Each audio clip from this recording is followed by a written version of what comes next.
오늘 말씀은 출애굽기 29장 말씀이 되겠습니다. 출애굽기 29장 4절에서 9절 말씀 우리 한 목소리로 봉독하도록 하시겠습니다. 너는 아론과 그의 아들들을 회막 문으로 데려다가 물로 씻기고 의복을 가져다가 아론에게 속옷과 에봇 받침 겉옷과 에봇을 입히고 흉배를 달고 에봇에 정교하게 짠 띠를 띠게 하고 그의 머리에 관을 씌우고 그 위에 거룩한 패를 더하고 관유를 가져다가 그의 아들들에게 띠를 띄우며 관을 씌워 그들에게 제사장의 직분을 맡겨 영원한 규례가 되게 하라. 나는 이같이 아론과 그의 아들들에게 위임하여 거룩하게 할지니라. 아멘. 오늘 말씀의 제목은 영원히 지켜야 할 제사장의 거룩한 위임이라는 말씀으로 말씀을 나누도록 하겠습니다. 예, 여기 보니까 영원히 지켜야 할 제사장의 거룩한 위임식이 어떻게 이루어지고 있는지를 오늘 말하고 있습니다. 여호와 앞에는 반드시 나아갈 때 그 대제사장이 가져야 할 것들이 있고 어떤 식으로 되어야만 갈 수 있는가를 오늘 여기서 말해주고 있습니다. 여호와는 아론과 아론의 아들들에게만 제사장 직분을 할 수 있다고 지명하셨습니다. 그리고 지명하신 그들을 지금 이제 위임식을 하는 것을 나타내고 있는데 반드시 그들은 거룩한 자가 되어야지만 하나님 앞에 나올 수 있는데 그 거룩함을 받는 것들이 여기서 설명이 되어져 있습니다. 첫째는 그들이 거룩함을 입게 되는 정결의식이 있고 두 번째는 그들이 입어야 할 옷에 대한 것을 말해주고 있어요. 그래서 이 여호와 하나님 앞에 이스라엘 백성들의 속죄를 위해서 그들이 거룩한 백성이 되어지고 거룩한 나라가 되기 위해서 반드시 이 제사를 드려야 하는 거죠. 이 제사의 목적은 거룩함입니다. 이스라엘 백성이 거룩함을 입게 하는, 그래서 거룩한 백성이 되게 하는 것이 목적이 되어진 것이 이 제사인데 그 제사를 드리는 대제사장은 이스라엘 백성을 대신해서 하나님 앞에 나아가는 자인 거예요. 그렇기 때문에 그 이스라엘 백성을 거룩하게 한다. 근데 하나님 여호와는 거룩하시다.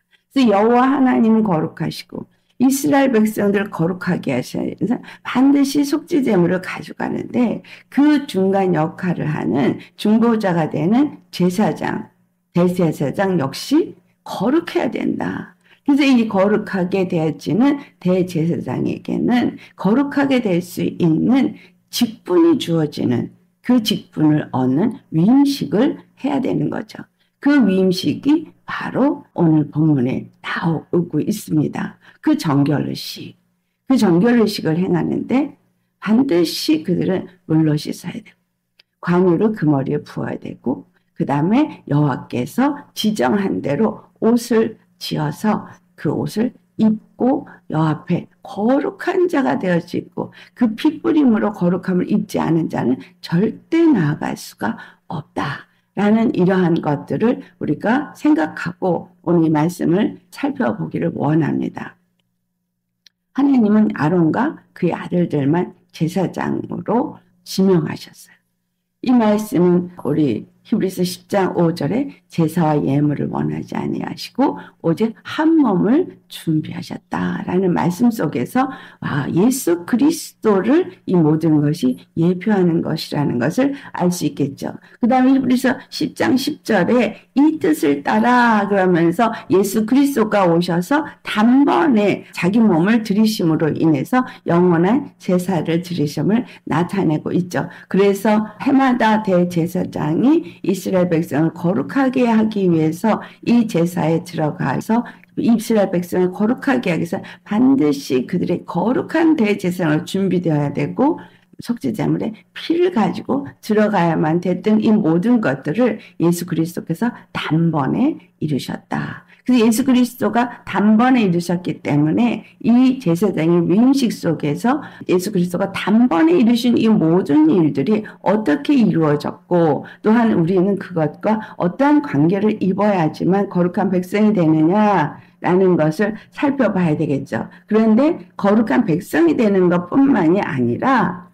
또한 우리를 만인 제사장이라고 하는 만큼 믿는 자들이 대제사장의 영원한 직분을 가지시고 들어가신 예수 그리스도 안에서 우리도 제사장의 직분을 감당할 수 있는 자가 되었다라고 할 때 예수 그리스도가 영원하신 분으로서 영원한 피를 단번에 십자가에 설리시고 사는 성소에 들어가서 영원한 대제사장의 직분을 감당하심으로 말미암아 그의 자녀가 된 자들에게는 동일한 제사장의 직분을 행할 수 있는, 성막에서 일할 수 있는 직분이 주어진다. 그래서 여러분, 우리가 영접하는 자, 곧 그 이름을 믿는 자들에게는 하나님의 자녀가 되는 권세를 주셨으니 할 때에 우리가 예수님을 믿고 영접해서 하나님의 자녀가 되었다면 우리에게 준 그런 권세는 무슨 권세이냐라는 권세 중에 그 한 권세가 제사장 직분을 감당할 수 있는 그 권세가 주어졌다라는 것을 말해주고 있습니다. 오늘 본문의 9절 뒷부분에 이 제사장 직분을 맡길 때 이것은 영원한 규례가 되게 하라. 그래서 이같이 해서 그들이 거룩하게 할지니라 그랬거든요. 그들에게 위임하여, 위임이라는 말의 의미는 뭔지 아시죠? 그들에게 전가하다. 이스라엘 백성들을 거룩하게 할 수 있는 그런 자격이 그들에게 주어진다라는 말입니다. 그래서 대제사장의 직분을 가진 사람들에게는 이스라엘 백성들을 대신해서 하나님 앞에 나와서 하나님의 얼굴을 배웠고, 또 이스라엘 백성들을 대신해서 죄사함을 얻고 거룩함을 얻게 하는 이 모든 것을 행할 수 있는 자격이 주어진다라는 것입니다.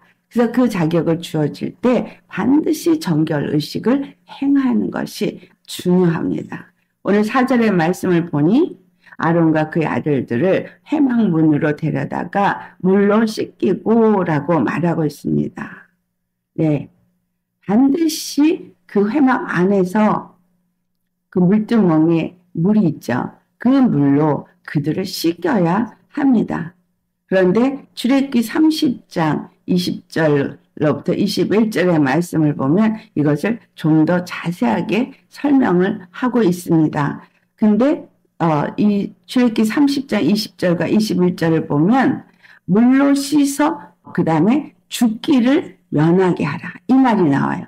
반드시 그 다음에 수족을 씻어 라고 말하거든요. 그들이 위임식을 할 때 반드시 물로 씻어 그들이 위임식을 해야 되는 정도만 있는 게 아니라 그들이 성소 안으로 들어갈 때마다 그들은 수족을 씻어야만 돼요. 그렇지 않으면 죽어요. 반드시 물로 씻어 정결하게 하고 성소에 들어갈 수 있다. 그래서 이 물로 씻는다는 의미가 무엇을 나타내고 있냐면 이스라엘이 애굽에 있었던 사람들이 하나님의 백성이 되기 위해서는 그들이 반드시 세 곳을 통과해야만 했어요. 그 첫 번째가 홍해였습니다. 그 홍해는 애굽과 하나님의 백성이 되어지는 이스라엘을 완전히 가르는 그러한 곳이었습니다. 그래서 그들이 홍해가 갈라지고 물 사이를 길처럼 걸어왔던 것처럼 이 홍해가 갈라진 사건은 예수 그리스도를 통한 우리에게 새롭고 산 길로 열어놓으신 십자가의 그 열림을 의미해주고 있습니다. 그래서 예수님이 우리를 그 홍해 길로 통과시켜서 데리고 가신 것처럼 우리가 예수님과 함께 그 물세례를 받아야 되는 것입니다. 그렇기 때문에 예수님이 이 땅에 오셨을 때 요단강에서 무엇을 했습니까? 물세례를 했어요. 근데 그 물세례가 무슨 세례라고 말해요? 회개의 세례라고 말하죠.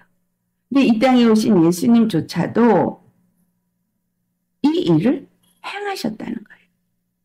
마태복음 3장에 세례 요한이 광야에서 이제 사람들에게 전부 물로 침례를 주고 있었습니다. 그 침례를 줄 때에 예수님이 그들 가운데 가시는 것이 13절로부터 나타나고 있는데 13절로부터 15절에 있는 말씀을 보면은 예수님이 그곳에 가서 침례를 받으려고 하니까 요한이 뭐라고 말해요? 14절에 내가 당신에게서 세례를 받아야 할 터인데 당신이 내게로 오시나이까? 라고 말합니다. 그때 예수님이 15절에 뭐라고 대답하세요? 이제 허락하라. 우리가 이와 같이 하여 모든 의를 이루는 것이 합당하니라.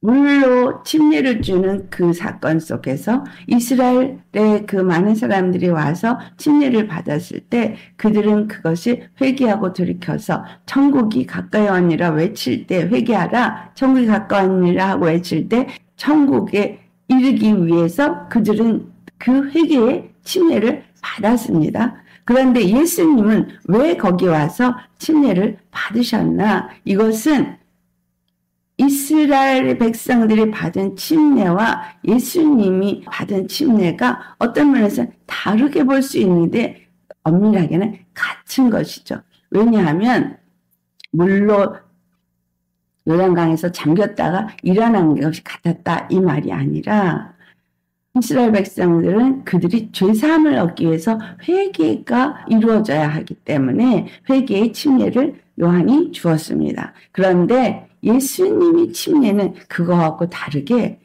이 백성들에게 죄사함을 얻게 하는 그 십자가의 죽으심을 이루기 위해서 침례를 받으시는 거죠. 당신 자신이 그와 같이 죄에 대해서 죽고 의에 대해서 사는 그 행위를 의식적으로도 똑같이 하셨다는 거예요.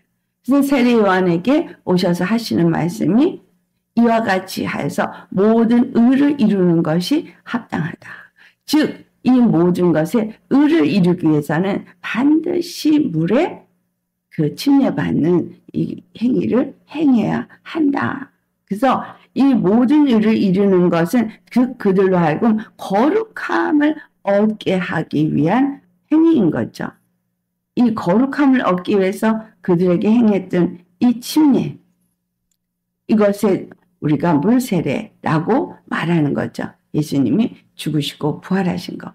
그렇기 때문에 반드시 성소에 들어가는 대제사장이 물로 씻김을 받는 정결의식을 반드시 해야 되고 또한 성소를 들어갈 때마다 또 그 수족을 씻어야만 죽음을 면한다라고 한 것처럼 우리는 사도 요한이 에베소 5장 26절에 무엇이라고 말합니까? 물로 씻어 말씀으로 거룩하게 하시고 라고 말씀하시죠.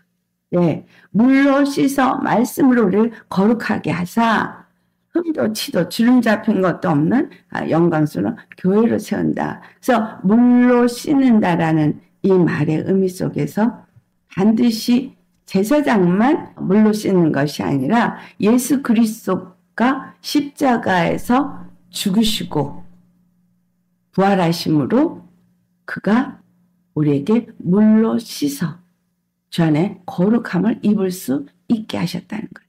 이 말씀이 요한일서 5장 6절로부터 말씀을 보면 물과 피로 임하신 자니 그는 그리스도시라 그러면서 성령께서 또한 그를 증거한다라고 말하고 있어요.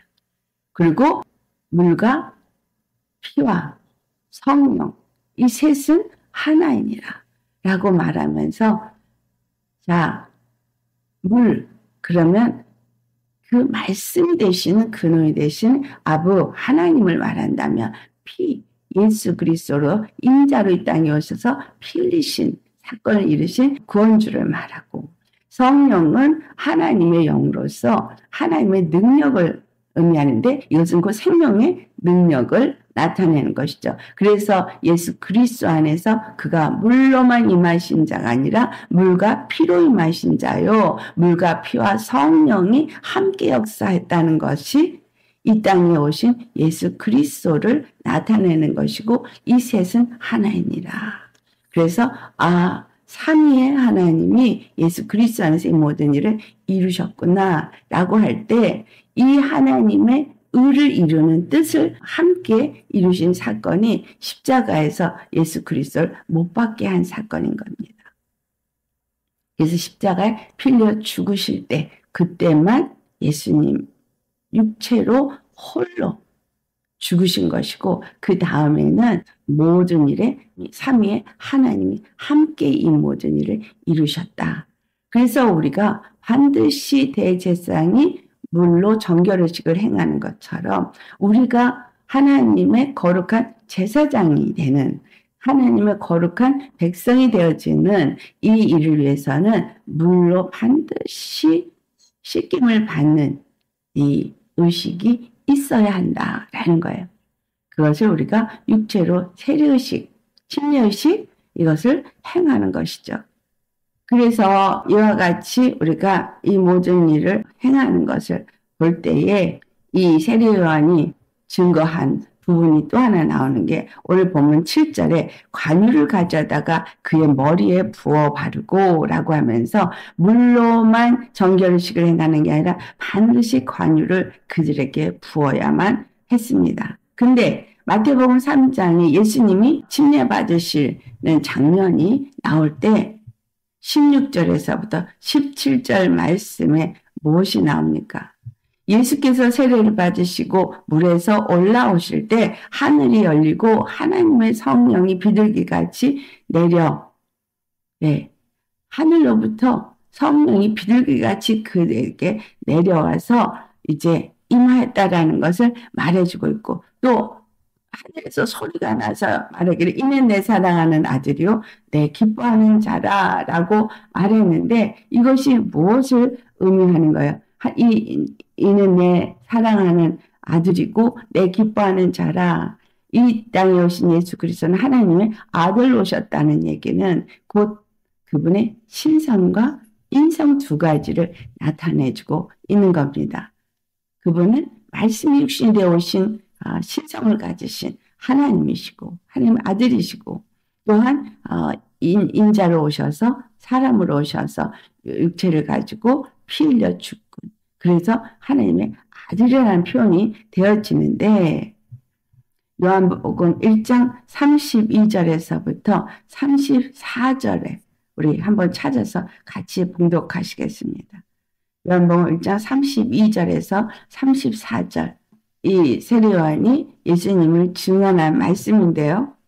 요한이 또 증언하여 이르되 내가 보매 성령이 비둘기같이 하늘로부터 내려와 그의 위에 머물렀더라. 나도 그를 알지 못하였으나 나를 보내어 물로 세례를 베풀라 하신 그이가 나에게 말씀하시되 성령이 내려서 누구 위에든지 머무는 것을 보거든 그가 곧 성령으로 세례를 베푸는 이인 줄 알라 하였기에 내가 보고 그가 하나님의 아들이심을 증언하였노라 하니라.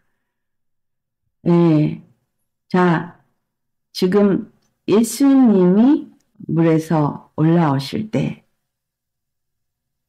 그 세례 요한에게 나를 보내어 물로 세례를 베풀라 하신 그이가 그래서 요단강에서 물로 세례를 베푼 것도 세례 요한이 자기 힘으로 한 것이 아니라 바로 여호와 하나님이 그에게 임하셔서 물로 세례를 베풀라 했는데 거기에 오셔서 세례를 받으신 이 중에서 누구든지 성령이 내려서 그 위에 머물거든 성령이 우리 주 예수 그리스도 위에 머무는 것을 보았을 때 그가 곧 성령으로 세례를 베푸는 자인 것을 알라라고 말씀하셨다는 거예요. 그래서 그도 알지 못하는 서로 사촌이어서 알지 못하는 관계였는데 알고 보니까 바로 그 성령으로 세례를 주신 이시다라는 것을 이가 증거하면서 그렇기 때문에 그를 하나님의 아들이라고 내가 증거한다.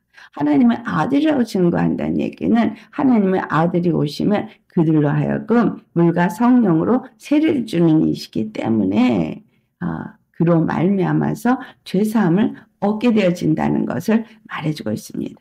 지금 대제사장이 정결의식을 행할 때 그 회막 안에서 물로 그들이 씻고 또 그 관유를 그들에게 부어서 거룩하게 되어야지만 성소 안으로 들어갈 수 있다. 그래서 뜰과 성소 사이는 분명한 단계가 필요한 것을 말해주고 있죠. 위임을 받는 위임식에도 물로 씻고 관유를 부어야 되는 것처럼 그들이 이 뜰에서부터 성소로 들어가기 전에도 반드시 위임식을 받은 자로서 수족을 물에 씻어야지만 그리고 하나님이 지정한 그 예물의 피를 가지고만 들어갈 수 있다. 그래서 거룩한 자가 피를 가지고 성소에 들어갈 수 있다라는 것을 말해주고 있습니다. 그렇기 때문에 여기서 지금 우리에게 주는 말씀은 우리에게 물과 성령으로 세를 주시는 예수시다. 그렇다면 예수님이 어떻게 물과 성령으로 세를 해주느냐? 그것은 바로 십자가에 죽으시고 부활하시고 하늘에 오르사 성령을 우리에게 보내주신 것. 그러니 예수님이 십자가에 죽으시고 부활하신 것은 우리로 하여금 물세례, 물과 피로 거룩함을 얻게 하기 위해서 행하신 일이고 하늘에 오르셔 성령을 그것을 믿는 모든 자들에게 즉 물과 피로 거룩함을 입은 자에게 성령이 임하심으로 물과 피와 성령으로 거듭난 자가 되게 하시는 일을 예수 그리스도께서 행하신다. 라는 것입니다. 그래서 요한복음 3장 5절에 물과 성령으로 거듭나지 않은 자는 거기서 물과 성령으로 해서 피가 빠지는 이유는 무엇일까요? 그것은 예수 그리스도가 물과 피로 임하신 자이기 때문에 그 십자가에서 흘리신 물과 피로 거듭난 것을 한마디로 물로라고 표현한 것은 십자가의 도의 말씀, 십자가의 복음으로 죄사함을 얻은 자는 성령을 또한 선물로 받아서 물과 성령으로 세례받은 자가 되어진다라는 것을 말해주고 있어요. 그래서 우리가 물의 세례를 받을 뿐만이 아니라 성령의 세례를 반드시 받아야 한다는 거죠. 그래서 물과 성령의 세례를 받은 자가 위임을 받은 자가 되는 것이고 거룩함을 얻은 자가 되어진다는 거예요. 이 중에 어떤 거 한 개만 해도 안 돼요. 물로만 해도 안 되고 물과 피로. 그래서 고넬료 집에 베드로가 갔을 때 그들에게 순서가 물 다음에 성령이 아니라는 걸 나타냈죠. 그들에게 성령이 임하셔서 그들이 다 똑같이 사도들처럼 방언을 말하고 그들이 성령의 임하심을 보고 나니까 그들에게 물로 그 다음에 세례를 주은 것을 기록하고 있습니다. 이것이 중요한 것은 첫째는 위임을 받을 때 정결케 하는 의식이라는 것. 두 번째, 거룩함을 얻은 자가 되어지는 의식이라는 거죠. 정결하고 거룩함을 입어야지만 성소로 들어갈 수 있다. 또 하나님과 백성 사이에 그 죄사함을 얻게 하는 제사를 드릴 수가 있다라는 것을 말해주는 것입니다. 그래서 이제 그렇게 정결의식을 행한 후에 그것으로 바로 거룩해져서 성소를 들어갈 수 있는 게 아니라 그들에게 반드시 거룩한 옷을 지어 입게 했습니다. 여기서 5절에서 6절 말씀에 지난번에 그 제사장의 옷에 대해서는 잠깐 나눴지만 이 5절에서 6절 말씀을 보면 의복을 가져다가 아론에게 입히는데 속옷을 입히고 그 다음에 에봇 받침 겉옷과 에봇을 입히고 흉패를 달고 에봇에 정교하게 짠 띠로 띠게 하고 머리에 관을 씌우는 일을 하라고 그리고 거기에 거룩한 패를 넣어라 라고 말합니다. 우리가 이 옷을 하나하나 좀 살펴보겠습니다. 여기서 속옷이 나오죠. 근데 8절에 그 속옷은 어떤 옷이냐? 출애굽기 28장 39절에 가는 배실로 짠 반포속옷이라고 말합니다. 왜 반포속옷이라고 말하느냐? 예, 이 말씀이 속옷을 짜되 어떻게 짜야 되냐? 요한복음 19장 23절을 보면은 예수님의 옷을 병사들이 나누는 장면이 나오는데 그 옷을 보니까 그 옷이 이 속옷이 홀이지 아니하고 위에서부터 통으로 짠 것이더라고 나오고 있습니다. 자, 속옷을 입으셨는데 예수님이 통으로 짠 거예요. 홀이지 않았다니. 이음새가 없다는 거예요. 하나도. 이 통으로 완전히 이 목만 구멍이 뚫어가지고 들어갔는데 이것이 어떤 의미를 의미하고 있느냐. 이것은 똑같이 겉옷시대에는 것도 이 홀이지 않은 통옷으로 짜라고 말하고 있는데 그것을 겉옷은 좀 이따 나누고요. 예수 그리스도 안에서 이 속옷이 어떤 의미를 주고 있는가? 출애굽기 28장 42절에서 43절을 한번 찾아보시겠습니다. 출애굽기 28장 42절에서 43절 말씀 찾으셨으면 우리 같이 봉독하시겠습니다. 또 그들을 위하여 배로 속바지를 만들어 허리에서부터 두 넓적다리까지 이르게 하여 하체를 가리게 하라. 아론과 그의 아들들이 회막에 들어갈 때나 제단에 가까이 하여 거룩한 곳에 섬길 때에 그것들을 입어야 죄를 짊어진 채 죽지 아니하리니 그와 그의 후손이 영원히 지킬 규례니라. 그들이 위부터 아래까지 하얀 그 베옷으로 속옷을 입는 정도가 아니라 또 속바지도 만들어서 입어서 그들의 그 육체의 살이 전혀 보이지 않도록 완전히 가려야 합니다. 왜냐하면 제단에 가서 여호와 하나님을 섬길 때에 그것이 보인다면 그들이 죽게 되어진다. 네? 어떻게 죽게 된다 하세요?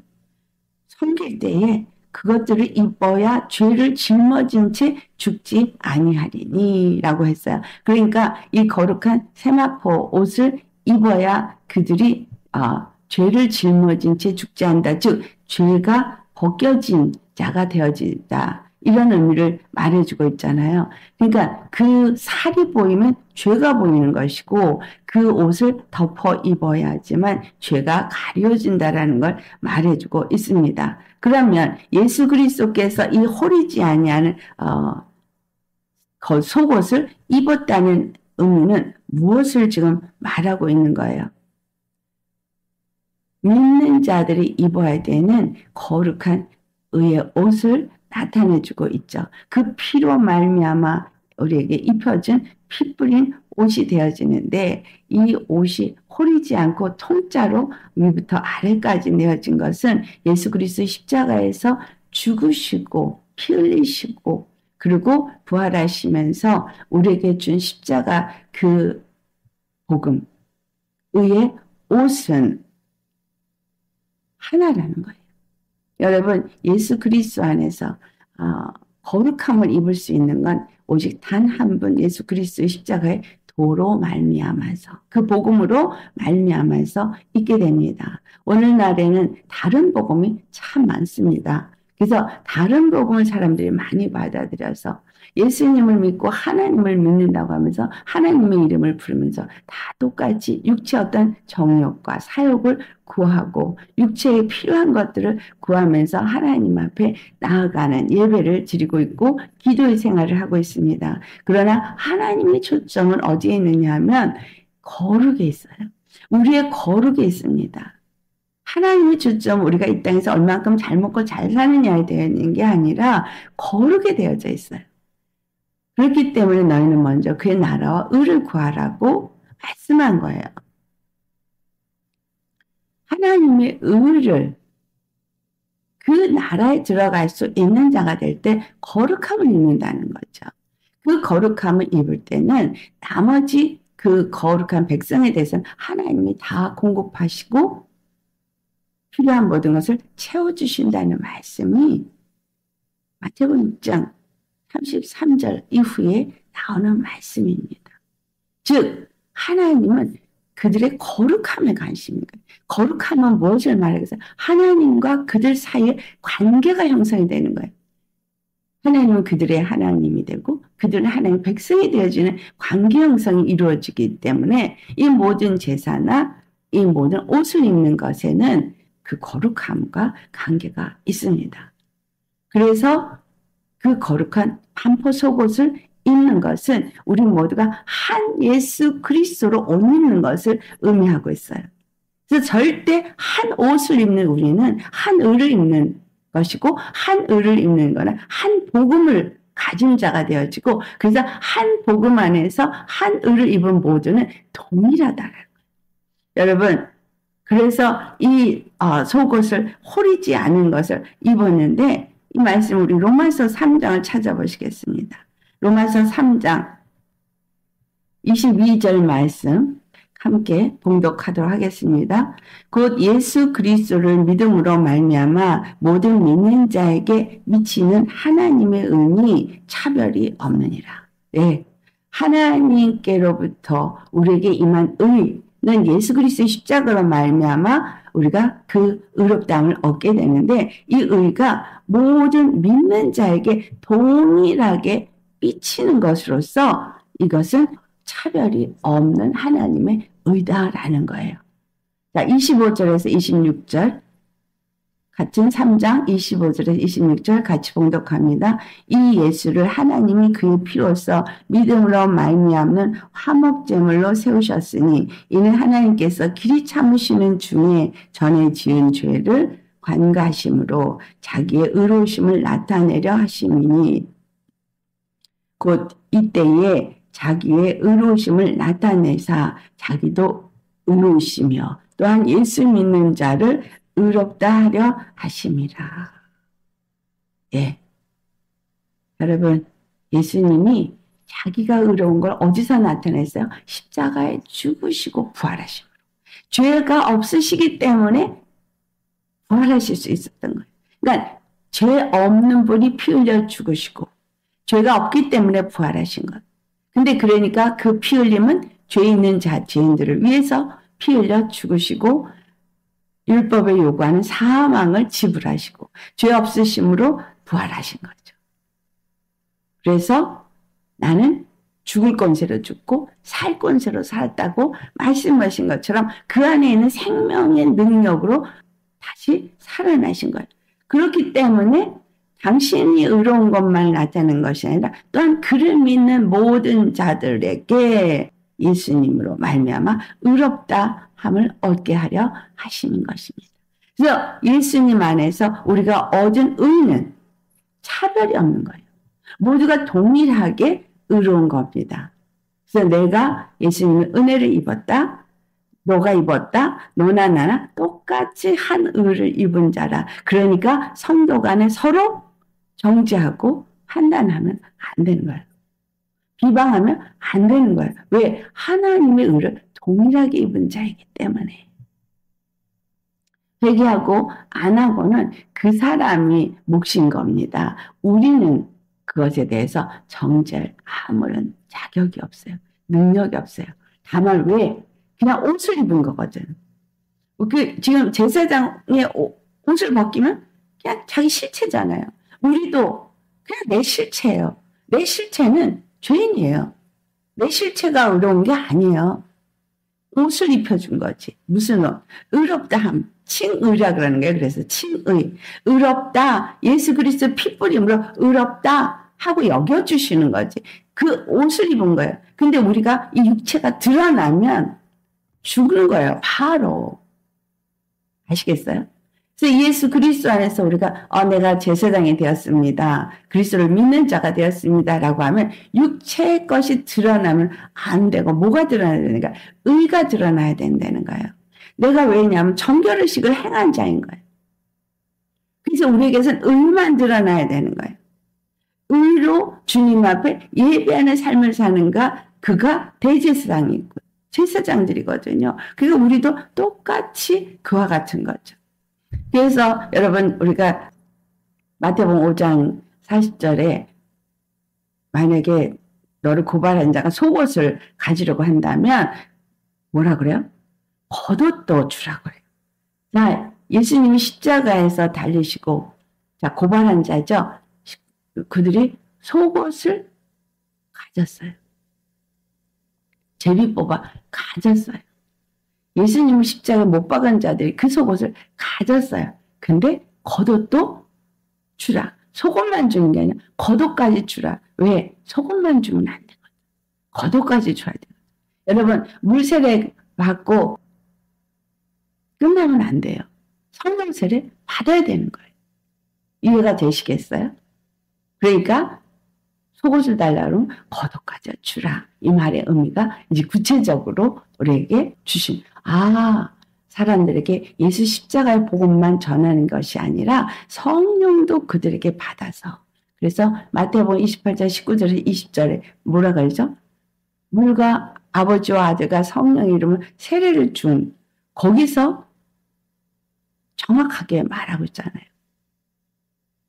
아버지와 아들과 성령으로 네. 삼위 하나님의 그 영으로 세례를 줘야 되고 성령을 받은 사람을 또한 의의 옷을 입은 자로서 내가 너에게 분부한 모든 것을 가르쳐 지키게 하라. 의의 삶을 살게 하라. 라고 말하고 있는 것입니다. 내가 먼저 그와 같이 되어지고 그리고 또한 가르치는 자가 되어야 되는 것을 나타내고 있죠. 그래서 이제 속옷을 입었어요. 근데 속옷을 입은 자에게 반드시 겉옷을 입어야 돼요. 이 겉옷을 입어야 하는 이유는 이 겉옷에 에봇을 달기 때문인 거예요. 에봇 받침이에요, 겉옷은. 겉옷은 뭐라고요? 에봇 받침이에요. 겉옷이 없으면 에봇을 달 곳이 없어요. 너무 중요한 것이 그래서 겉옷입니다. 같은 출애굽기 28장에 31절로부터 35절에 말하고 있죠. 이 에봇 받침은 겉옷을 전부 청색으로 하라고 되어져 있어요. 청색. 네. 근데 청색으로 짓는데 32절에 보면 두 어깨 사이에 머리 들어갈 구멍을 내고 그 주위에 갑옷 깃같이 깃을 짜서 찢어지지 않게 하고 그 옷 가장자리로 돌아가면서 청색 자색 홍색 실로 석류를 수놓고 금방울을 간격을 두어 달되 그렇게 말하면서 그 옷 가장자리에 돌아가면서 한 금방을 한 석류, 한 금방을 한 석류가 있게 하라. 그리고 35절 아론이 입고 여호와를 섬기러 성소에 들어갈 때에 성소에서 나올 때나 그 소리가 들릴 것이라. 그리하면 그가 죽지 아니하라. 너무 중요한 말씀이 이 출애굽기 28장 31절에서 35절에 말하고 있습니다. 즉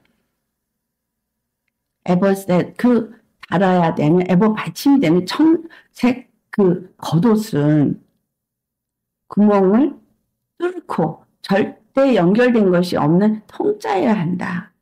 그런데 그 통짜인 겉옷에 석류 한 방울 또 금종 하나 그래서 금방울 하나 석류 하나 금방울 하나 석류 하나 하면서 소리가 나야 된다. 소리가. 그런데 여기서 지금 말하고 있는 청색은 하나님의 그 신성을 나타내고 있는 거 우리 말씀을 나눴었죠. 예수 그리스도는 이 땅에 우리에게 나타나신 하나님의 아들이신 거예요. 그래서 우리가 그를 볼 때 그의 속사람은 우리의 죄를 위해서 십자가에 죽으실 인자로 오셨지만 그의 겉사람은 그러나 그의 속사람은 하나님의 신성을 가진 하나님의 아들이신 겁니다. 하나님의 거룩한 영이 그 안에 있기 때문에 그래서 이 성령이 예수님과 함께 하는데 마가달라 방에 임한 성령을 볼 때 한 성령이 불의 혀가 갈라지는 것처럼 모든 사람들의 그 각 사람 위에 임하였다고 해서 성령은 하나예요. 그래서 우리가 한 의를 입었고 예수 그리스도 한 의를 입은 것처럼 성령도 하나이기 때문에 성령은 절대 찢으면 안 되는 거죠. 그래서 성령을 힘입은 거룩함을 입은 자들이 되어지는 것을 이 청색 겉옷에서 또한 나타내고 있습니다. 그래서 머리가 들어갈 만큼만의 구멍을 내어줄 뿐이고 성령을 나타내는 이 겉옷은 청색이어야 되고 절대 호리지 않은 통짜로 만들어야 한다는 거예요. 근데 석류를 달았는데 청색, 자색, 홍색 세 가지 실로만 석류를 만들려고 했어요. 그래서 여기서 청색은 뭘 나타내요? 신성.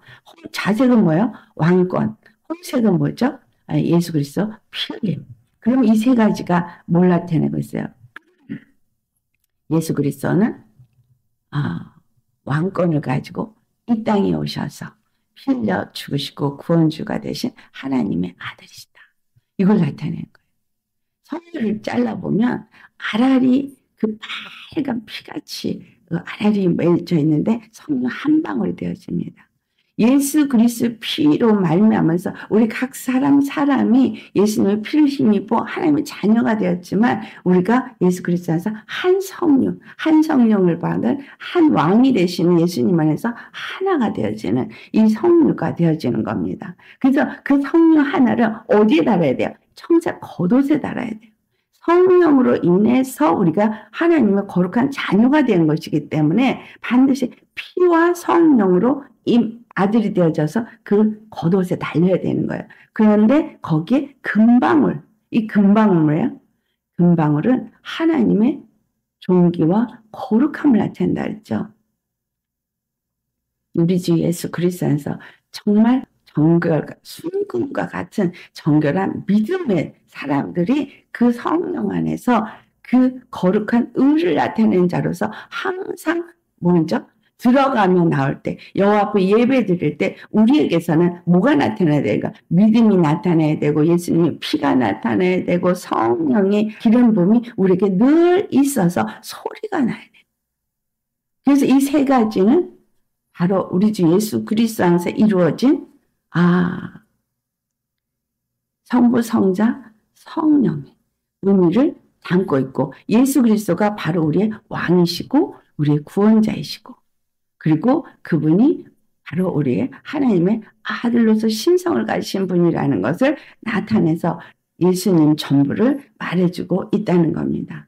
그 다음에 오늘 5절 뒷부분을 보면 에봇을 입히고 하면서 흉패를 달고 에봇에 정교하게 짠 띠를 띠게 하고 라고 말했는데 이 세 가지가 출애굽기 28장 28절에서 30절의 말씀을 보면은 이 세 가지가 다 연결이 되어야 되는 걸 말해주고 있어요. 반드시 세 가지는 연결되어야 돼요. 그래서 28절 뒷부분에 그렇게 말했어요.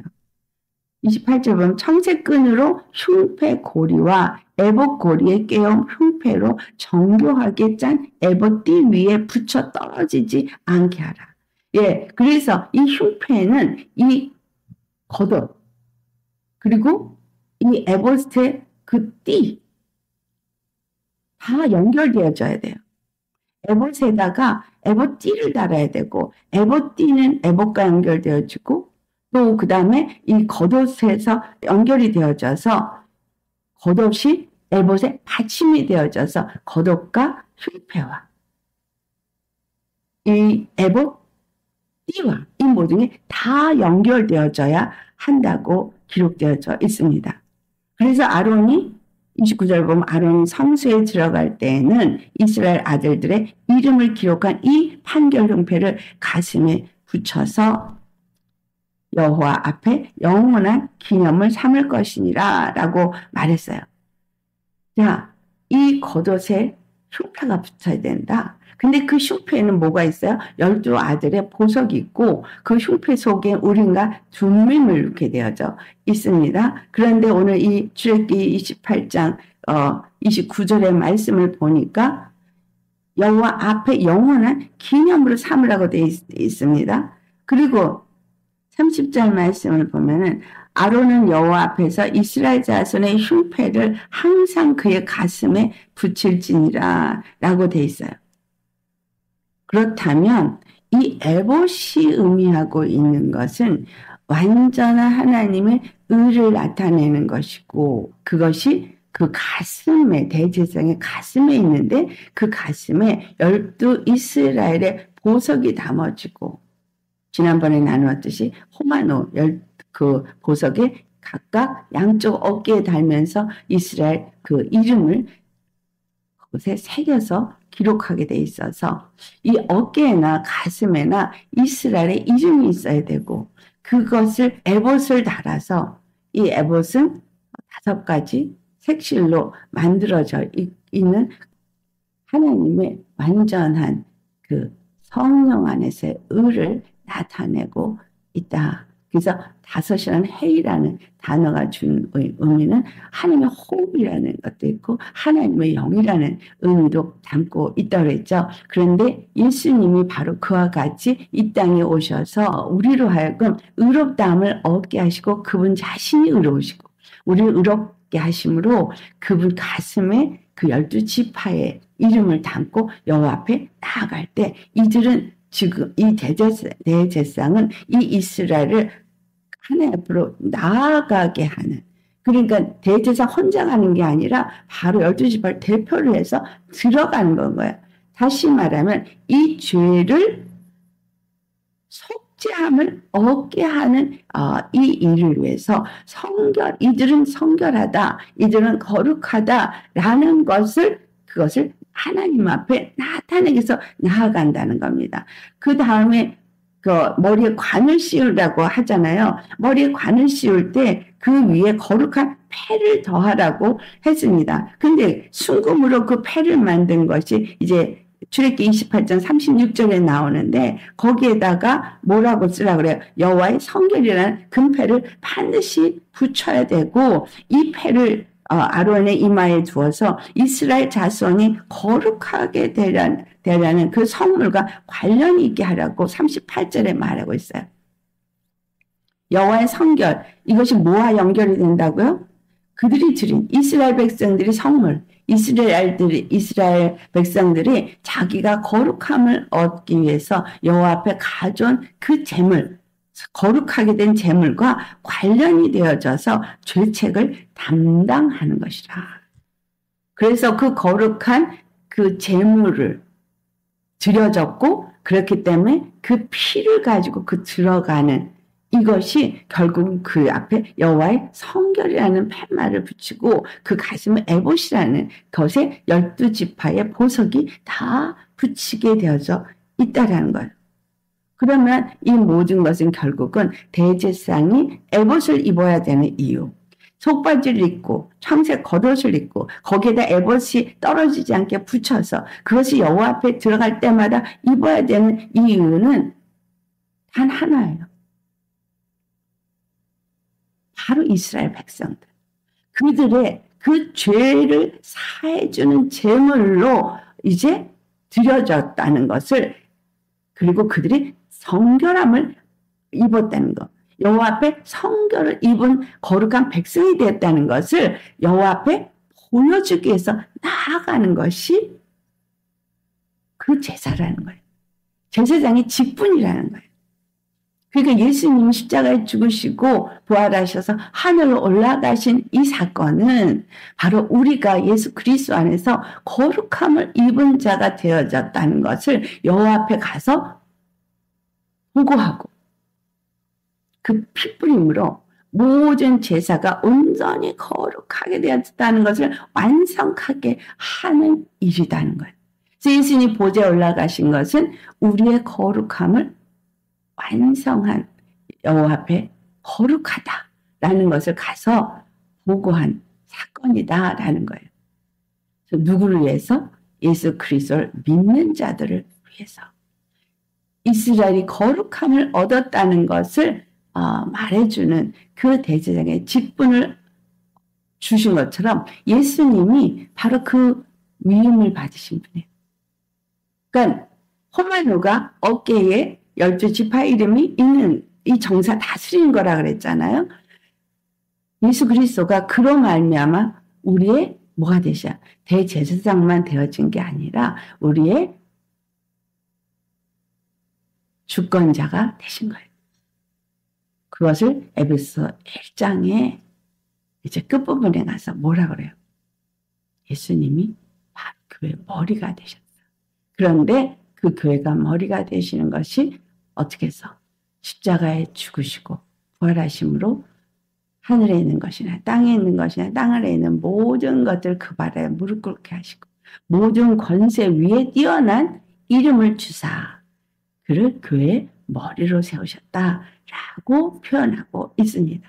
그래서 우리가 예수 그리스도 안에서 그의 몸된 교회가 되어졌다라는 의미는 그의 그 완전한 그 거룩한 의식을 행하심으로 그 위임받은 그분의 그 의식을 통해서 우리가 또한 그의 자녀가 되어지고 우리도 그의 위임식에 참여한 자가 되어졌다. 이 말의 의미가 거룩함을 얻었다라고 표현되어지는 거예요. 다른 말로 의롭다함을 얻고 거룩함을 입은 그의 백성이다라는 것입니다.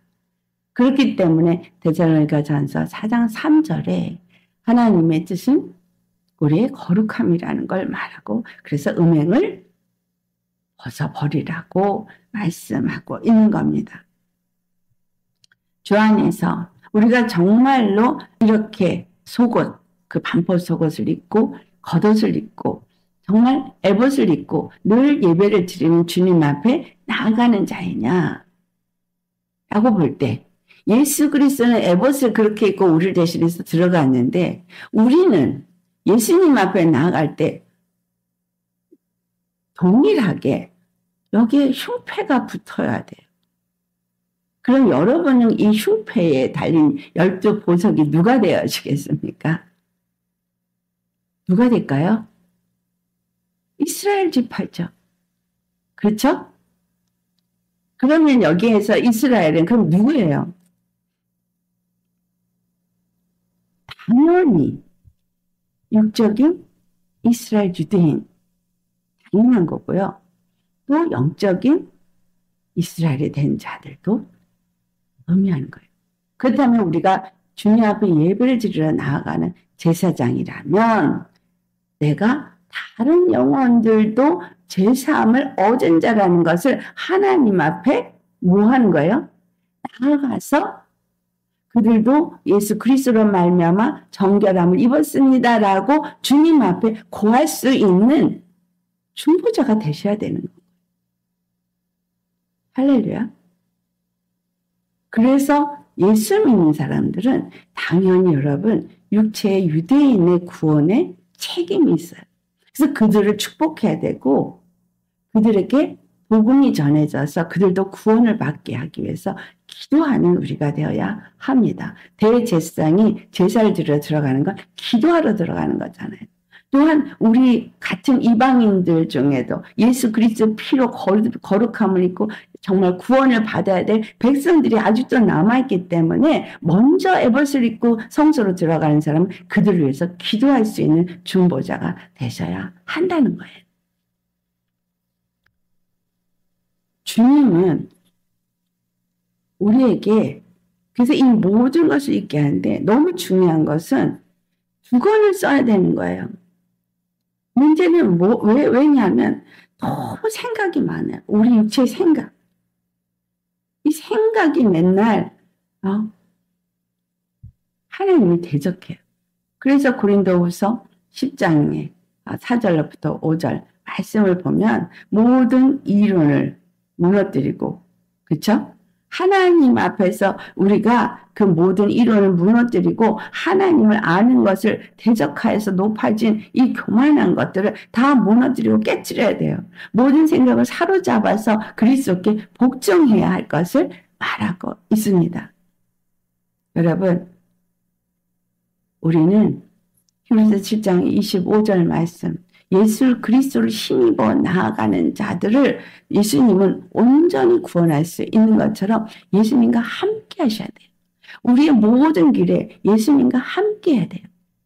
이 세상 사는 동안에 예수님은 우리와 함께하길 원하셔요. 예수님과 함께하는 건 잠시 예배 드릴 때만 와서 예수님 앞에 기도할 때만 예수님 앞에 나아가는 것이 아니라 항상 예수님과 함께하는 자가 되어야 하는 거예요. 오늘 본 구절 뒷부분에 분명히 그들에게 제사장 직분을 맡겨 영원한 규례가 되게 하라라고 했거든요. 그러면 우리가 제사장 직분을 맡은 자요, 위임을 받은 자이면 우리로 하여금 어떻게 해요? 그 직분을 영원하게 지켜야 하는 거예요. 그래서 이같이 우리가 위임을 받았으면 우리가 거룩해야 되고, 이 위임식은 거룩함을 얻는 위임식이에요. 예수 그리스도 십자가에 죽으시고 부활하신 사건, 그리고 성령 우리에게 보내준 사건은 우리로 하여금 거룩하게 하는 위임식인 거예요.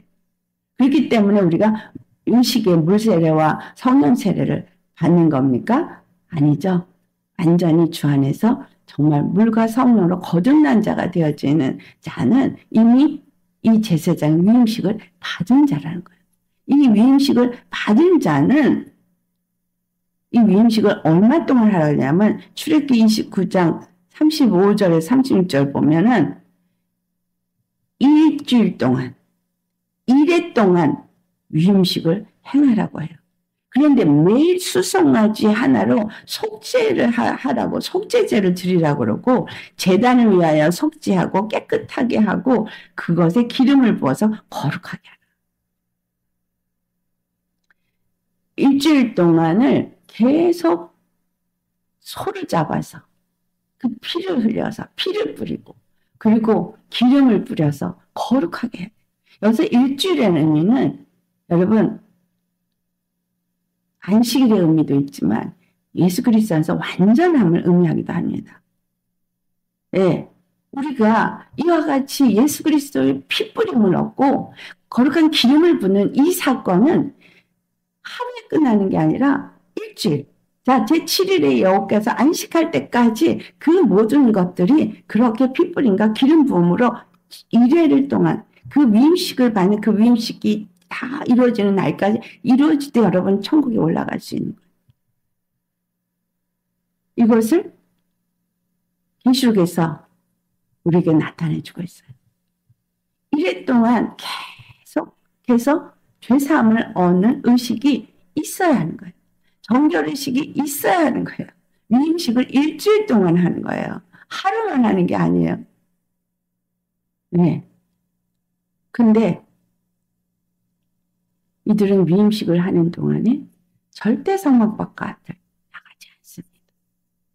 그 안에서 일주일 동안 계속 소를 잡고 피를 뿌리고 기름을 뿌리고 하면서 그 안에서 이 정결의식을 행합니다. 이 말씀이 계시록 5장에 1절부터 5절에 무엇이 나와요? 보좌에 앉으신 이가 두루마리를 가졌는데 7인이 인이 되어져 있는 두루마리를 가졌어요. 안팎으로 써진 그 인, 쳐진 두루마리를 가졌어요. 근데 이것이 잊혀져서 봉해져 있다고 말하고 있어요. 그래서 사도 요한이 그걸 보고 그가 아무리 봐도 하늘의 땅에나 이것을 이 인을 뗄 자가 없어서 우니까 장로가 왜 우느냐 울지 마라 그러면서 뭐라고 말해요? 유대 지파의 사자 다윗의 뿌리가 이겼으니 그 두루마리와 그 7인을 떼시리라. 예수님이 이기신 것이 뭐야? 부활하셔서 승천하신 거죠. 그래서 이기셨으니 이제 이기고 났으니까 그 다음부터 인을 하나씩 떼겠다는 거예요. 여러분 인을 하나씩 뗀다라는 것은 계시록에서는 인을 하나 떼니까 흰 말이 나오고 둘을 떼니까 붉은 말이 나오고 셋을 떼니까 검은 말이 나오고 인을 뗄 때마다 사건이 일어납니다. 자, 이 세상을 정화하는 일을 말해주고 있어요. 이 세상이 두 가지. 하나는 구원받게 할 자들을 정화하는 일. 하나는 심판할 자들을 심판하는 일. 이 두 가지가 이루어지는 것이 계시록에 기록이 되어져 있습니다. 그렇기 때문에 우리에게 일어나고 있는 모든 사건들, 이 상황은 이 마지막 달 살고 있는 우리에게 정말 인을 떼면서 우리를 완전한 정결의식, 위임식이 이루어지는 것을 의미하고 있다라는 것을 또한 나타내주고 있습니다. 우리가 완전히 여호와 하나님 앞에 들어갈 수 있는 그 날 동안 이 일은 이루어지는 것입니다. 그래서 7년 환란 이렇게 표현하기도 하는데 주 안에서 우리 주 예수님이 언제 오실지 우리는 알지 못한다 하지만 그 하나님 앞에 우리가 나아가는 날은 바로 이 정결의식이 다 끝나는 날. 이 세상에 하나님이 이 세상을 해롭게 하기 위해서 완전히 악을 진멸하는 날 주님이 오실 거라는 걸 너무나 정해진 사실이라는 것을 알게 됩니다. 그렇기 때문에 이 땅에 심판받을 자들은 반드시 심판을 받을 것이다 라는 것입니다. 그 가운데서 하나님을 믿는 자들은 구별돼 나와야 하는데 이 구별돼 나온 자들은 바로 이 대제사장을 위해서 그 위임식을 행한 것이 우리의 삶의 모든 패턴을 말해주고 있다라는 것을 우리가 알아야 하겠습니다. 여러분, 반드시 반포속옷 입어야 합니다. 여호와 앞에 나아갈 때 육체를 가지고 나갈 수가 없다라는 것. 예수님의 의를 힘입어야 하는 거예요. 그래서 주님과 우리가 동행하면서 늘 주님과 교제하고 교통해야 하는 삶을 살아야 되죠. 그렇다면 반드시 그 의를 힘입은 삶을 살아야 한다는 얘기예요. 그 의를 힘입은 삶으로서 우리가 예수님과 함께 죽고 예수님과 함께 살아서 그 의로 행하는 거룩한 삶을 살아야 된다는 말을 또 하고 있는 거잖아요. 그래서 의의 행동, 거룩한 삶은 결국은 성령의 열매를 맺는 삶을 살게 되어지는 것이죠. 그리고 주님 앞에 우리가 늘 교제로 친밀하게 주리가 교통하려면 에봇을 입어야 돼요. 이 겉옷을 입지 않으면 안 돼요. 그러니까 성령을 힘입지 않으면 하나님 나아갈 수가 없는 거예요. 근데 그 겉옷은 뭐가 꼭 붙어 있어요? 겉옷에는 꼭 에봇이 붙어 있다는 거예요. 이 에봇에는 반드시 우리가 두님이 있고 12 이스라엘 지파의 보석이 달려있다는 것이고 절대 에봇과 이 겉옷은 떨어질래 떨어질 수가 없다. 그러니까 내가 성령을 받았다고 하면서 중보자가 되지 않는다는 건 있을 수가 없다는 얘기입니다. 이해가 되시겠어요?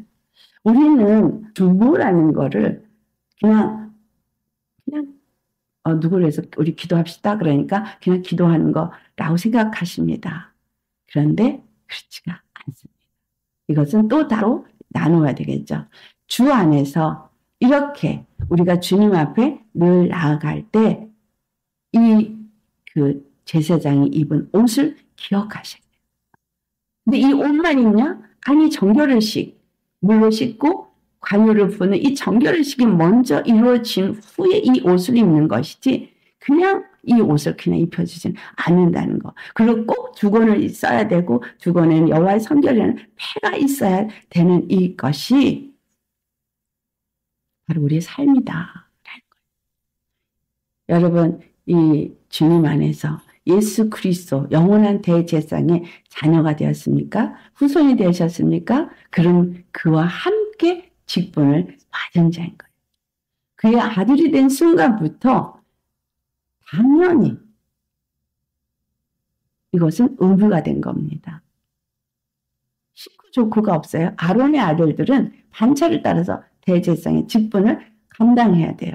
그래서 우리는 제사장으로서 성막에서 일하는 사람인 거예요. 그것이 바로 제사장이라는 직분이죠. 그래서 만인 제사장이라고 말하면서 제사장의 지금 위임식에 나타난 것 같이 정결의식도 행하지 않고 그 거룩한 옷도 입지 않은 상태에서는 예배를 드릴 수가 없다라는 걸 말해주고 있습니다. 또한 예배를 드린 게 나 혼자만 드린 게 아니라 이스라엘을 대신해서 그들의 죄책을 감당한 자로서 드려지는 거기 때문에 우리의 예배는 나 혼자 예배가 아니라 바로 모든 거룩한 백성이 되어질 자들을 우리가 함께 주님 앞으로 나아가서 그들 앞에 중보하는 자로서의 예배를 드리는 자라는 거. 이 모든 걸 나타내고 있습니다. 그렇기 때문에 나 한 사람의 예배가 아니고 내 가족들 또 이스라엘 백성 주 안에서 또 거룩한 백성이 되어진 이 모든 자들을 다 가지고 우리는 주님 앞에 예배하는 자인 것입니다. 그래서 예배 드릴 때 우리가 기도할 때 뭘 기도합니까? 내 가정을 위해서만 기도합니까? 나라를 위해서도 기도하고 전 세계의 사람들을 위해서도 기도하고 또 반드시 이스라엘 백성들을 위해서도 기도해야 돼요. 왜냐하면 하나님은 이스라엘의 하나님이세요.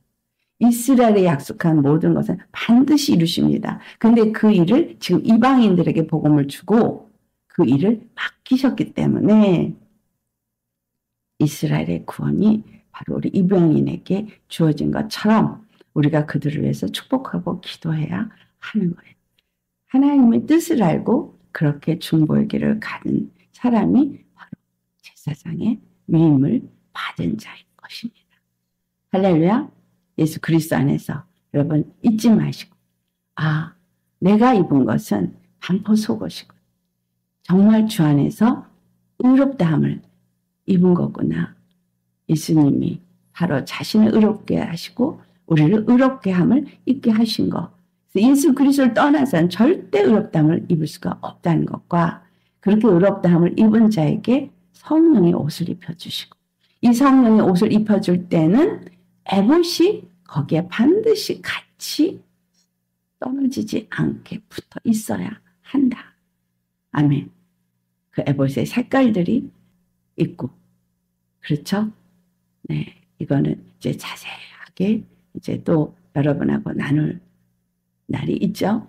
우리 주 안에서 그렇기 때문에 내가 이 정결 의식과 이 거룩한 옷을 입은 자의 삶을 살아야 된다라는 걸 생각하면서 주 안에서 거룩한 삶, 의로운 삶, 예수님과 함께 동행하며 그분과 예배하는 삶이 저와 여러분의 삶이 되시기를 예수 이름으로 축원합니다.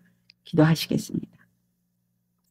할렐루야. 거룩하신 아버지, 영원하게 드려져야 될 그 제사장의 위임식이 예수 그리스도 안에서 바로 우리의 삶 가운데서 드려지는 것이고 그 거룩하게 된 자만이 여호와 하나님 앞에 나아갈 수 있기에 오늘도 이 말씀을 우리가 받은 대로 살기를 또한 주 앞에 구합니다.